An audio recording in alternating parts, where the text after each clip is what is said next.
Hello' everyone, teacher পৰা অন্য এটা ভিডিঅ'লৈ আপোনালোকক স্বাগতম জনাইছোঁ। আজি মই ৰেচিপিৰ ভিডিঅ' বনাম আৰু যিহেতু দুপৰীয়াৰ এসাঁজ বনাব লৈছোঁ আৰু লগতে আলহী আহিছে। আলহী মানে মোৰ দেউতা আৰু দাদা আহিছে।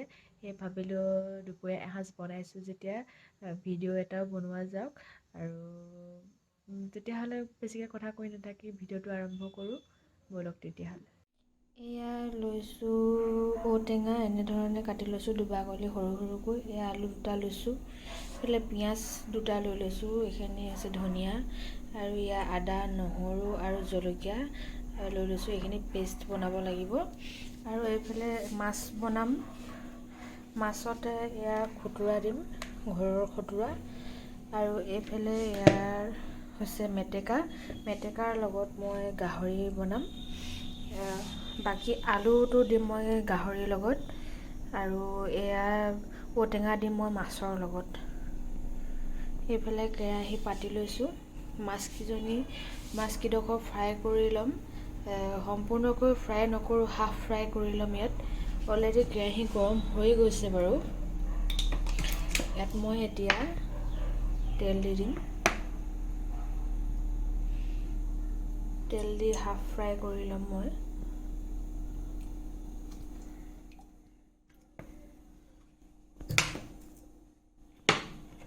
ইয়াত প্ৰথমতে মই মাছখিনি বনাই ল'ম, তাৰপিছতে মই মাংসখিনি বনাম। আৰু তেলো অলৰেডি গৰম হৈ গৈছে। মই ইয়াতে মাছখিনি নিমখ হালধি ঘঁহি থৈছোঁ। এতিয়া ইয়াতে ফ্ৰাই কৰি ল'ম।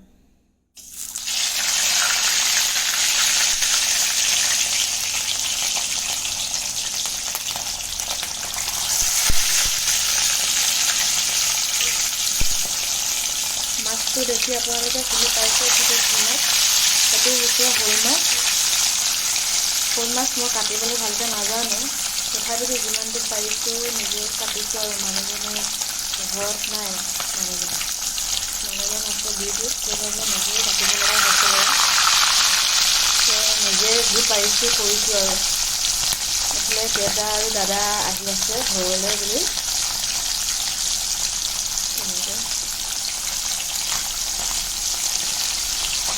মাছটো গোটেইকেইডোখৰ হাফ ফ্ৰাই কৰি ল'ম।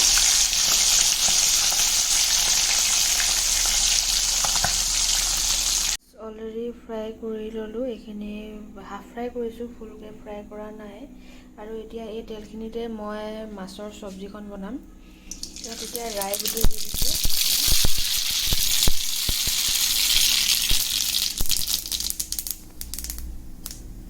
এতিয়া মই ইয়াতে পিঁয়াজ দি দিম।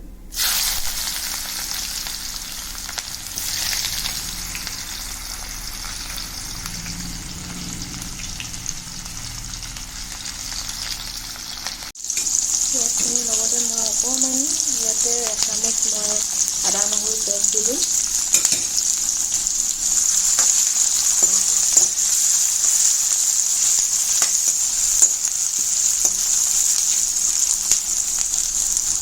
পিঁয়াজখিনি ৰঙচুৱা পোৱালৈকে মই ভাজি থাকিম ইয়াত।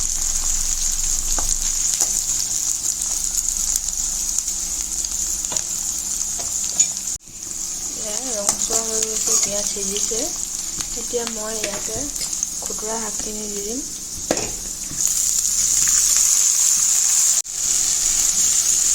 দি ধুনীয়াকৈ লৰাই ল'ম, মিশ্ৰণ কৰি ল'ম এইখিনি।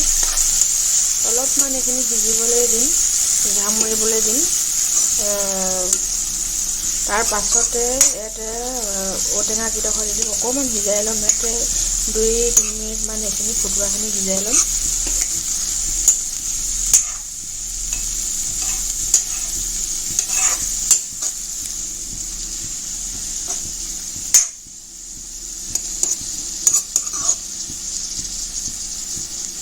এতিয়া মই নিমখ হালধি দিম। নিমখ আপোনালোকৰ সোৱাদ অনুসৰি দিব। আৰু হালধি মই বেছিকৈ নিদিওঁ, যিহেতু ঘৰুৱা হালধি হয়, কালাৰটো বেছি উঠিলেও বেয়া লাগে। আৰু অলপমান দিলেই হয় আৰু ঘৰুৱা হালধি হ'লে। গোন্ধটো নহ'লে খুব বেছি আহে, বেছি হালধি ফ্লেভাৰটো আহিলেও ভাল নালাগে। এইখিনি প্ৰায় সিজিছে, কমিছে। আৰু এতিয়া মই ইয়াতে ঔটেঙা কুটি দি দিম।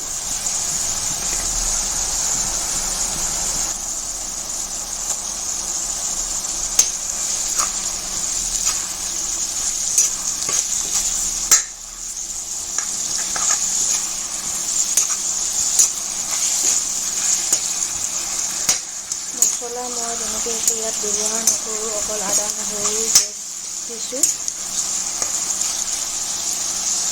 আৰু মই একো ইয়াত মছলা বেলেগ ব্যৱহাৰ নকৰোঁ। মাছত এনেও মছলা ভাল নালাগে।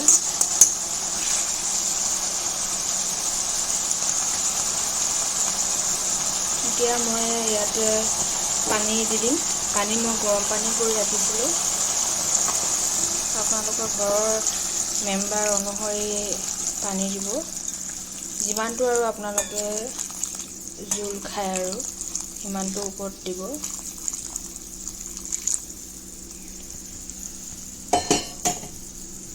মই মিডিয়াম চাইজৰ চচপেন এটাতে আধা চচ মই পানী গৰম কৰি ৰাখিছিলোঁ। যিহেতু ইয়াত উতলামেই সেইকাৰণে দি লৈছোঁ। মাছখিনি ইয়াত দি দিওঁ মই এতিয়া। মাছৰ মাথাটো মই বাৰু ভাঙি দিম পাছত। মাছটো পিছ দি দিওঁ, দি মই অলপ দেৰি ইয়াক সিজাই ৰাখিম ধুনীয়াকৈ ঢাকনা মাৰি। ঔটেঙাখিনিও যাতে সিজি যায় ধুনীয়াকৈ, ইয়াৰ ৰসটো ওলায়।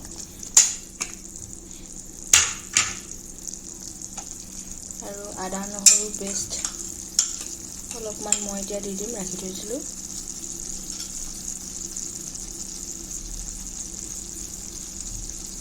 দি মই এতিয়া মিডিয়াম ফ্লেমত মই ইয়াক ঢাকি ৰাখিম, সিজাই ৰাখিম ঔটেঙাখিনি ৰস নোলোৱালৈকে। এতিয়া ইয়াত গাহৰি মাংসখিনি বনাম। এইটো মই কেৰাহী পাতি লৈছোঁ আৰু তেল গাহৰি মাংসটো বেছিকৈ নিদিওঁ। মই এতিয়া ইয়াৰ চৰ্বি কেইপিচমান মই ইয়াতে তেল উলিয়াম, এনেদৰে পাতি ল'ম কাষত। ইয়াৰ পৰা তেল কিমানখিনি ওলায় তাৰপিছত অলপমান দিম। গাহৰি মাংসত বৰ বেছি তেল দিলে খাবলৈ ভাল নালাগে, আমুৱাই। খুব কম তেল দিলে খাবলৈও ভাল হয়, সোৱাদ হয়।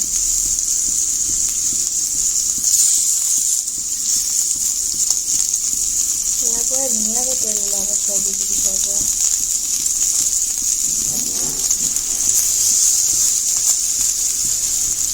দেখিছে নহয়, লাহে লাহে ওলাবলৈ ধৰিছে। এয়া দেখিছে নহয়, তেল ভালেমানখিনিয়ে ওলালে তেল। ইয়াৰ মই এইকেইডোখৰ এতিয়া কাঢ়ি থ'ম।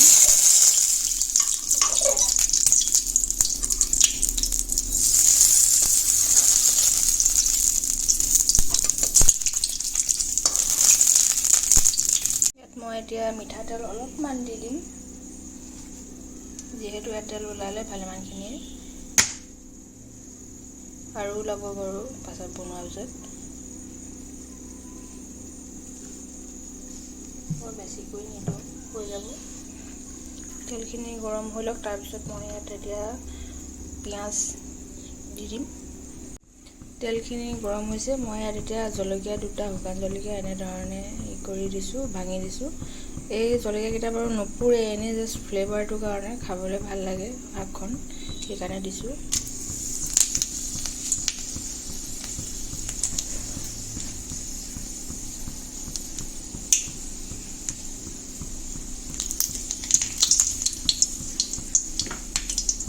এতিয়া মই ইয়াতে পিঁয়াজখিনি দি দিম।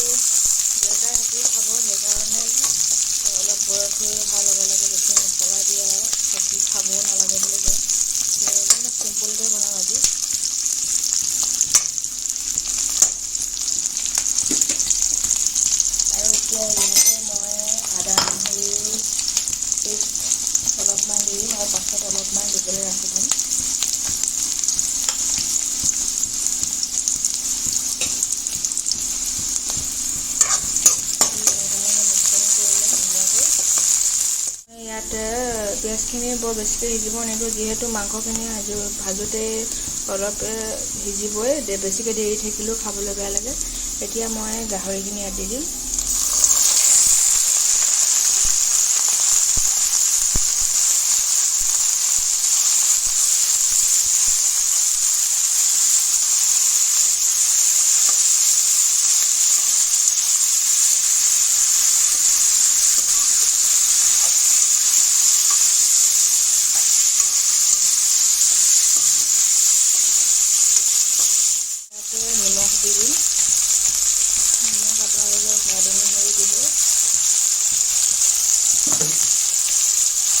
হালধি অলপমান দি দিম।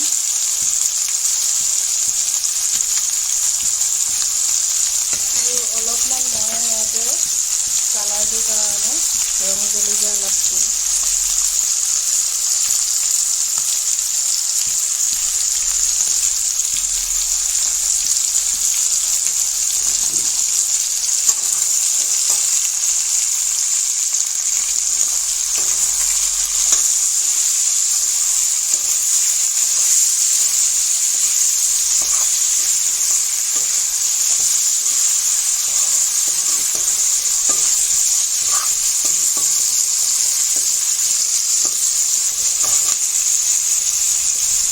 সেইখিনি এতিয়া অলপমান সিজিবলৈ দিম আৰু ইয়াতে এতিয়া ধনিয়া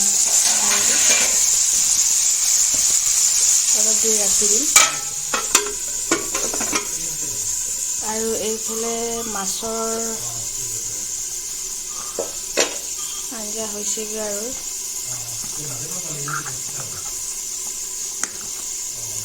মাছৰ মাথাটো মই ভাঙি দিলোঁ। মাছৰ মাথাটো গোটা হৈ থাকিলে খাবলৈ ভাল নালাগে বাৰু। ভাঙি দিয়াৰ পিছত ইয়াৰ যিটো ৰস ওলায় খাবলৈ ভাল লাগে জোলকণ। এইফালে ঔটেঙাও সিজিলে ৰস ওলাইছে আৰু অলপ দেৰি সিজাম 5 মিনিটমান। এতিয়া মই ইয়াতে ধনিয়া দি দিম। যিহেতু ধনিয়া ছিজন আৰু ধনিয়া নিদিলে কেনেকৈ হ'ব, হয় নাই? গতিকে ধনিয়া অলপ দি দিছোঁ আৰু দি মই 2-3 মিনিটৰ কাৰণে ইয়াতে ঢাকি ৰাখিম। তাৰপিছত মই আৰু নমাই দিম। এয়া মাংসখিনি অলপ সিজিলে আৰু এতিয়া ইয়াত মই আলু দি দিম। পিঁয়াজটো গলি ল'ব। মই ইয়াত আলু দি দিম।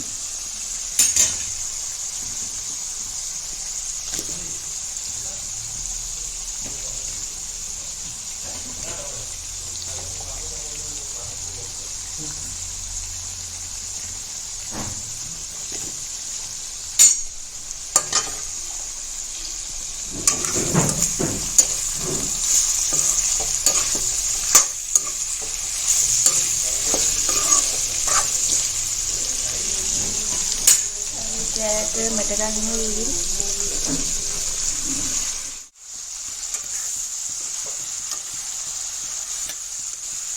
এতিয়া মই ইয়াতে আদা নহৰু পেষ্ট যিখিনি ৰাখি থৈছিলোঁ সেইখিনি ইয়াতে দি দিম। এতিয়া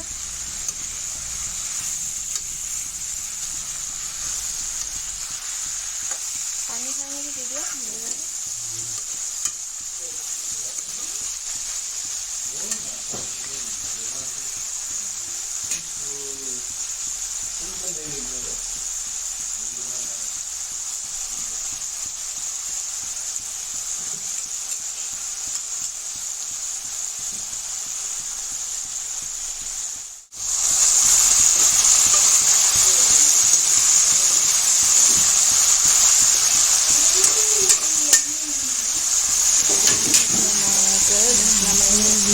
আলু সিজিলে এতিয়া মই ইয়াতে ধনিয়াখিনি দি দিম।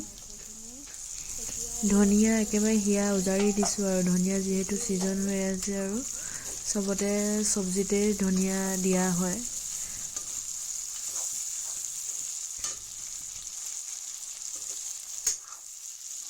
আৰু এতিয়া ধনিয়াখিনি দি 1 মিনিটমান মই সিজাম।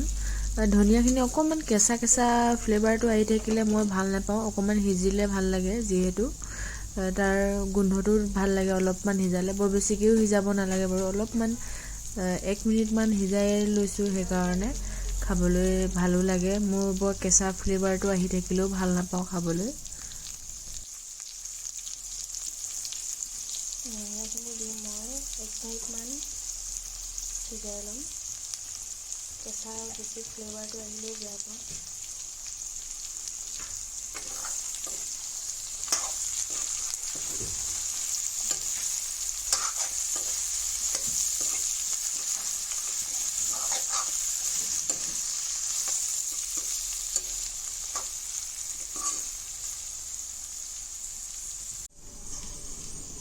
এয়া মাছ আৰু খুতৰা ঔটেঙাৰ লগত শ'ল মাছৰ আঞ্জা।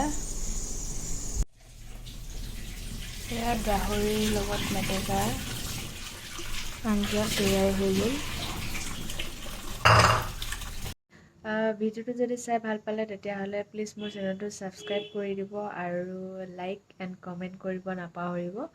আৰু লগতে যিসকলে মোৰ ভিডিঅ' চাই আছে তেওঁলোকৰ কাৰণেতো অশেষ ধন্যবাদ। আৰু যিসকল নতুনকৈ আহিছে তেওঁলোকে প্লিজ মোৰ চেনেলটো ছাবস্ক্ৰাইব কৰি দিব আৰু আপোনালোকে ভিডিঅ'বিলাক শেষৰলৈকে চাব দেই।